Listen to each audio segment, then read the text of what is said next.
One of the most fun parts of Lorcana is deck building, but it can also be quite intimidating, especially if you've never done it before. I'm going to cover some simple tips to help you build fun decks that can also hold their own. Let's go! What's up Illumineers, Charlie here, and today we're going to talk about how to build a deck in Lorcana, including how to choose a deck that fits your style of play, and how to select cards to make it consistent and powerful. The first thing to know when building a deck in Lorcana are the restrictions in place. For a deck to be valid for play, it must have three things.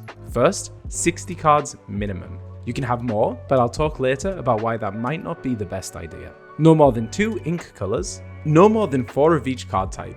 You can have multiple Stitches in your deck, but only 4 Stitch Carefree Surfer. With those restrictions in mind, it's time to build a deck. Our first tip for deck building is to have a game plan for your deck. What do you want it to do?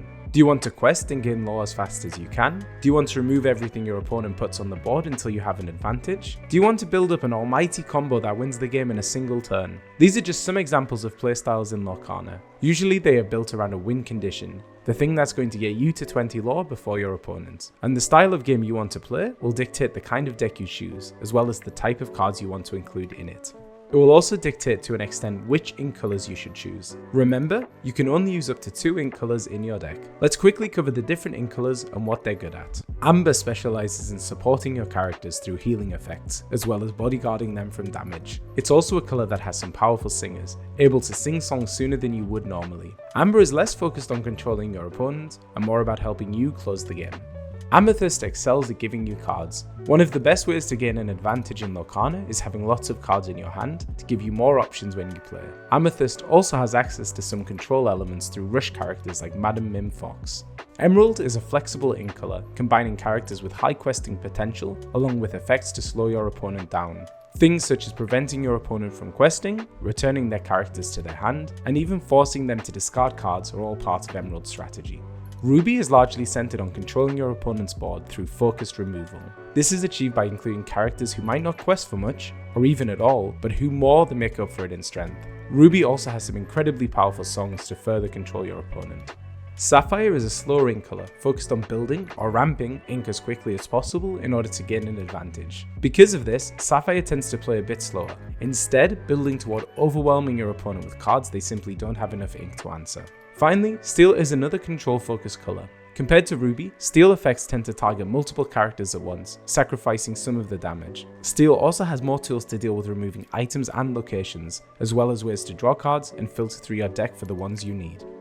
Once you've decided on your playstyle and picked the right ink colors to achieve that, it's time to start building your deck. You must have at least 60 cards in your deck, but should you add more than that? Well actually, that's tip number 2. Try and keep your deck as close to the 60 card number as possible. I know, it's tempting to throw in every card you like the look of, but keeping your deck to 60 cards gives it one important advantage: consistency. When we say consistency in Lorcana, we're really talking about making sure you have the card you need when you need it. If you have more than 60 cards, it reduces the chances of drawing a given card. There's a lot of maths involved that I'm not smart enough to understand, but trust me, try and keep your deck to 60 cards. Now there are some situations where you might want to go above 60, but that's a video for another day. Speaking of consistency, tip number 3 is to have 4 copies of each of the key cards in your deck.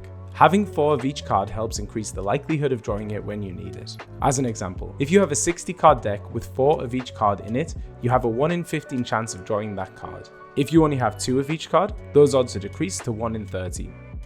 But it's not always a good idea to have 4 of every card. Some cards may only be useful against certain decks. Benja is great if your opponent has lots of items, but that's not always the case. So reducing the number of these specific cards might be a good idea. Similarly, some cards may just cost a lot of ink. Since you may not always have enough ink to play them, and you don't want them in your hand early in the game, it may be a good idea to reduce how many you have in total in your deck. And in the same way, if a card is an inkable, you might want to not run a full set of 4, which brings us on to tip number 4. Maintain a good ratio of inkable to uninkable cards. An important thing to remember is that in Lorcana, cards in your deck may also be used as ink. You need to make sure you always have enough cards to be able to ink. Inkable cards have this symbol in the top corner, while uninkable cards look like this. A good rule of thumb is to have a ratio of 1 uninkable card to 3 inkable. So, in a 60 card deck, that means about 15 uninkable cards. This gives you a better chance of having cards available to ink each turn. And looking to buy singles for your deck? Our friends at Le Pierre Babu have you covered. Visit lapierrebarbu.com to browse their wide collection of Lorcana and TCG products, with shipping available all across North America. And tell them we sent you by using the code INKBORN10 at the checkout to get 10% off all singles. All the details are down below. Now on to tip 5, plan your ink curve. The ink curve is the ink cost of your cards. While it's not true for every deck, you generally want to have a few 1 to 2 ink cost cards, a larger concentration of 3, 4 and 5 cost cards, and then a smaller number of cards costing 6 ink or over. Imagine almost a bell curve for your ink. Having a good distribution of cards of different ink costs helps make sure you have something to play each turn. Of course, your curve will depend on your playstyle. There's no one-size-fits-all approach, and this is something you can tweak as you go. With your strategy, ink curve, and inkable ratio in mind, it's time to add some flexible pieces to boost your deck. Tip number 6 is to think about card draw and removal. Card draw refers to cards that help you draw more cards, as they help keep your hand filled. After all, card advantage, having more cards in your hand than your opponent, is often a difference maker in games. Removal, on the other hand, helps deal with threats your opponent plays. Again, you may not always need removal, but these types of cards are a great way of tipping the balance in your favour. Some decks, such as those using ruby or steel ink colours, may have multiple removal cards, while others may have very few. Your strategy will influence your need for this type of card, but generally speaking, they're useful for most deck types. Tip 7 is for when you're feeling a bit more advanced, and that is to start looking for synergies. Card synergy is when 2 or more cards interact with each other. In our recent video of Pirates vs Puppies casual decks, we focused on cards that synergize well together. For instance, the Jolly Roger and Captain Hook synergize because pirate characters can move to the Jolly Roger for free.